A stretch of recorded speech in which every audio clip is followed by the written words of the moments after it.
Hello there, another edition from Jules from the Cape. The important thing really is to be yourself in life. And of course, that requires knowing yourself.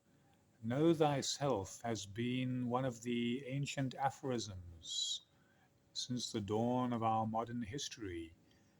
And ultimately, that is really the goal of life. Once you get to know who you are, and this may take decades, perhaps a lifetime, you can then be that fullest and best version of yourself.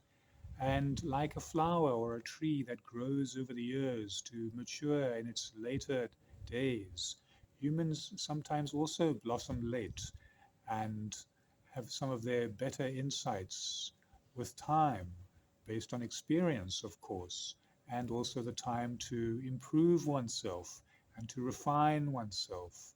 So, if we allow ourselves the time and we take the time, then we can certainly cultivate the ability to know ourselves.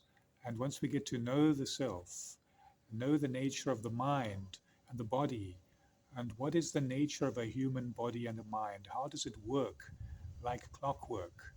And then, above that, who is the observer who is also there within the body and the mind, carried along like a passenger on a chariot, driven by the senses, which are like horses pulling the chariot along?